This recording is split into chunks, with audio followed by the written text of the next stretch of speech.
Welcome back to Student Hub Live. In this session, we're going to focus on W101. But before we do that, let's take a quick trip to Michelle on the hot desk and see how everybody is at home. How's everyone doing, Michelle?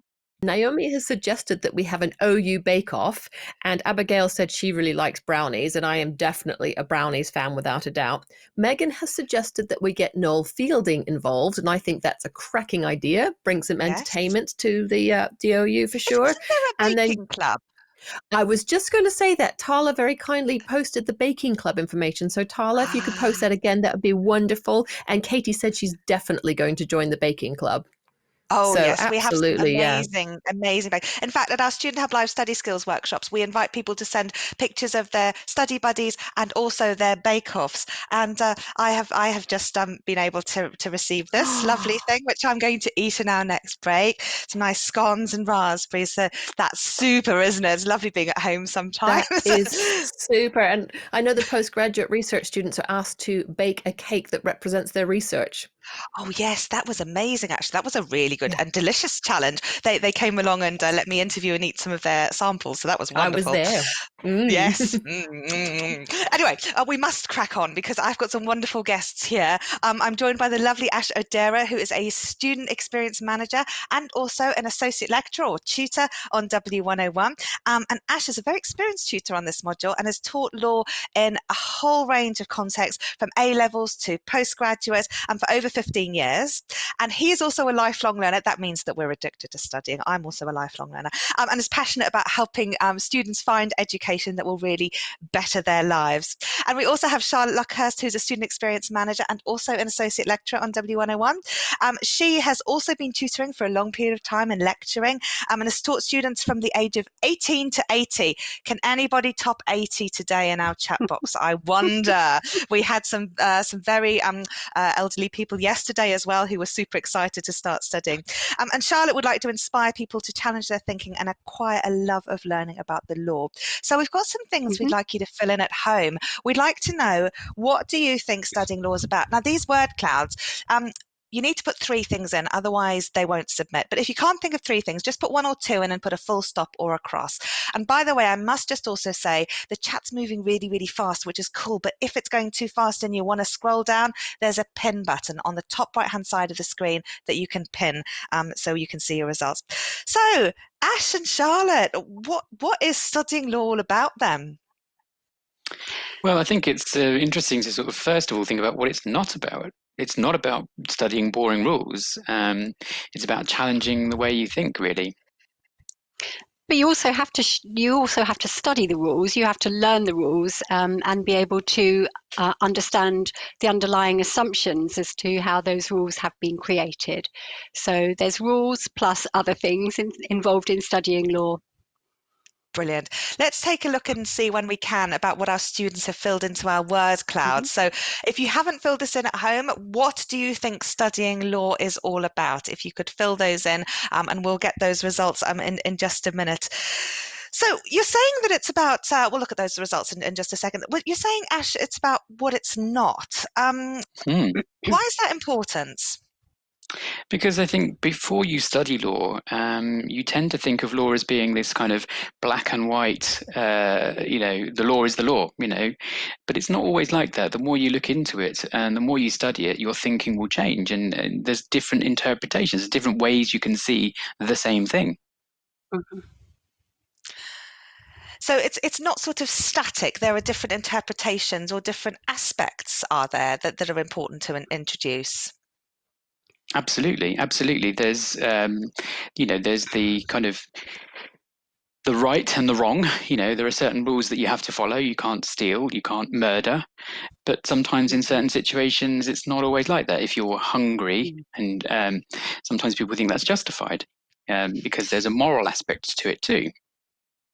Now, this is quite interesting because I think very often people think that law is a lot about the content. It's about knowing certain cases, certain Mhm. amounts of content. But actually, a lot of the important things are around the skills, the argument, the way in which we start to shift thinking. Charlotte, can you tell us more? Definitely. So there is certainly a lot of reading to do around law. You have to read cases, you have to read texts, you have to read statutes, but you also have to develop an ability to argue. So it's only as you start to think about the assumptions that are underlying all of these rules and these cases and these statutes that we study. It's only once you start thinking about the context behind that, whether it's moral or political or social, that you start to develop an ability to argue about what the law is. Not only what the law is, but perhaps what the law should be, whether the law needs changing because of some other pressures that are being brought to bear. Interesting. Well, I think this is a really good time to look and see what our audience have said when we ask, what is studying law about? So we've got some very interesting words here.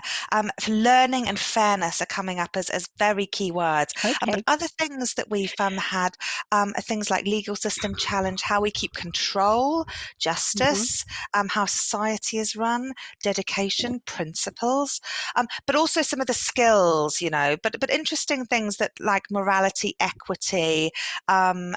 coming in here is very important, in addition to some of the key skills that students are going to pick up on.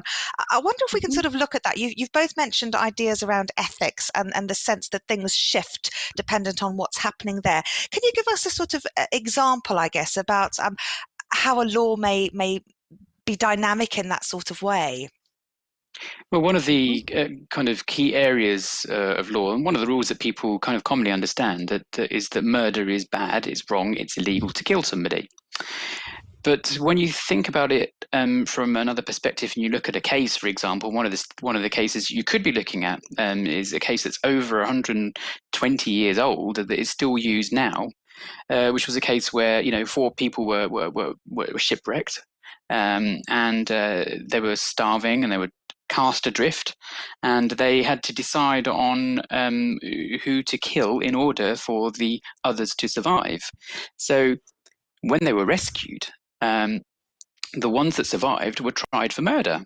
And there was a lot of kind of public outcry because at that time the penalty for murder was the death penalty.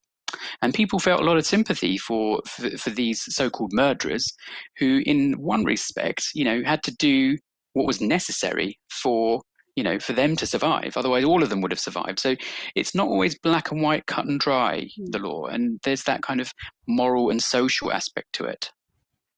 Well, we've asked people at home whether they think that, in their opinion, it's ever morally right to kill another human being. So would you like to see the results, Ash? Yes, absolutely. Yes. Perfect. So 61% here have said no, 32% have said maybe, and 8% have said yes. So comments then from our panel. So, I mean, I guess over to Charlotte on this one.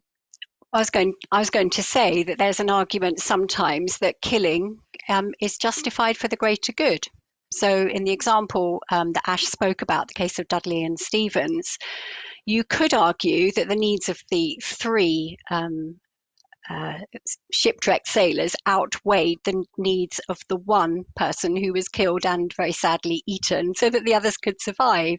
But on the other hand, if you were the one that was killed and eaten, then of course you would have completely the opposite perspective. So concepts of justice and fairness are quite subjective, really, depending on who you are and the situation and the circumstances at the time. Absolutely. But I mean, this is, to be fair, this is quite a sort of old-fashioned type thing. We don't really have many shipwrecks anymore. We don't really have to eat our colleagues and stuff. So it's also well and good. But how might this sort of thing be relevant now? Okay, so this is where over to you, Ash. Go on. Well, I was just going to say that there is, a far more recent case in the year 2000 where there were 2 conjoined twins, and both of them would have died if doctors hadn't, conducted an operation to, unfortunately, sacrifice one for the other one to survive. Now, if they did nothing, both of them would have died, but they had to sacrifice one for the other one to survive. So, it'd be interesting to see what students think about, their perceptions of how that challenges the laws of murder, because there is a moral aspect to that. Surely 2 babies dying is worse than one of them dying for the other one to live. Well, let's see what people said. I mean, they've been reflecting on some of the previous case, and Nicholas says that killing can occur in self-defense situations. Mhm. Mitchell says, what if someone's trying to kill someone that you love? And James says, but that wouldn't make it Mhm. moral. And Mitchell says, James, isn't it moral to protect innocent other people as Mhm. well? So it's very, very interesting as well in terms of the feedback. And I'm sure we'll get some other feedback on this case of the twins. What was the situation with the parents then?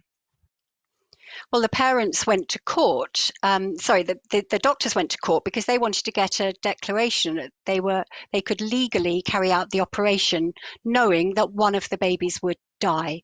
And the parents challenged the doctors because they didn't wish the operation to be carried out at all. So you could see that very different perspectives here. The doctors obviously wanting to do what they thought would benefit the greater good. In other words, to ensure the survival of one of the twins, whereas the parents had very strong moral objections to the operation and that intervention being carried out at all. So what happened? Well, the court granted the declaration in favour of the doctors. So you could say that killing for the greater good in that situation, if you can call it the greater good, there's no good outcomes really in that situation at all. But killing for the greater good on a purely kind of, balance of outcomes was justified in that particular situation. So this is something then that influences other things. I mean, you're sort of using these as cases which I guess explore Mm-hmm. some of these moral ethics, principles, values, etc. Mm-hmm. And then what happens to those? Because, my understanding of law is that, very often these things come into play and they set precedents or things that will sort of affect what happens in future. And this was one of those cases. Yes, that's right. This was one of those cases, but it's a very unusual case. But we can see that the influence of the case of 120 years ago, Dudley and Stevens with the shipwrecked sailors, although the facts are quite different in the case of the conjoined twins over 100 years later, the same principle is taken from the old case, and that's what we call legal precedent, the precedent that examines whether there's any justification ever for killing somebody. Interesting. Well, Kirsty says that if one of the twins was proven as viable, then she thinks it was Mm-hmm. the right thing to do. Kirsty says these moral dilemmas are fascinating. They absolutely are. Wait till you meet some colleagues in the philosophy department. That will blow your mind. I think law is very sensible in light of all of that.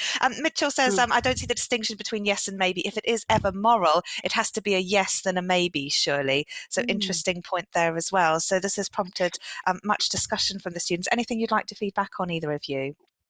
Yeah, well, I think it's quite complex because there's also religious aspects to that, and law and morality and religion are kind of interlinked in some way.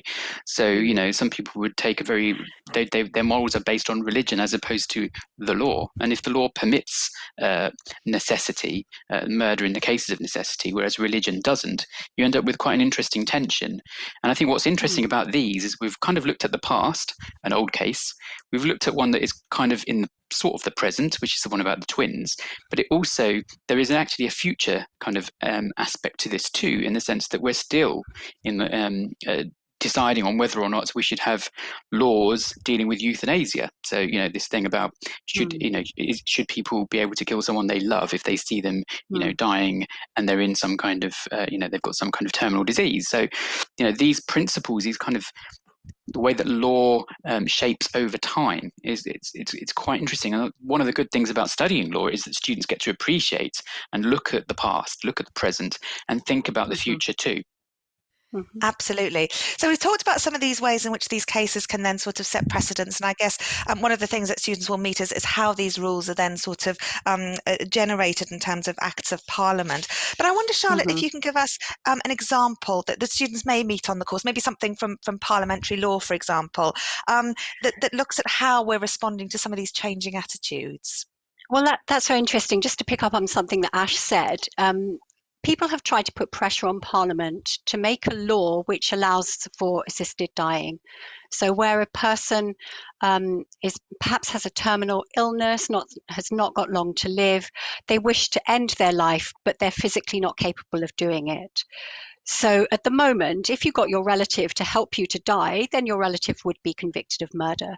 So there is a lot of pressure being brought to bear on Parliament.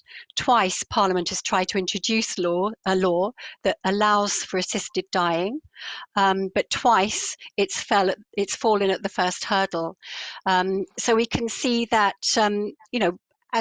as a law student studying law, you have to think about all of these ethical and moral assumptions and considerations. But at the same time, you need to know about the nuts and bolts of how law is made to think about why a law was introduced, what made it fall, why didn't it progress any further, why didn't it get onto the statute books. So there's all sorts of different considerations coming into play there, as well as knowing what the law is. We need to look at all of those contextual aspects.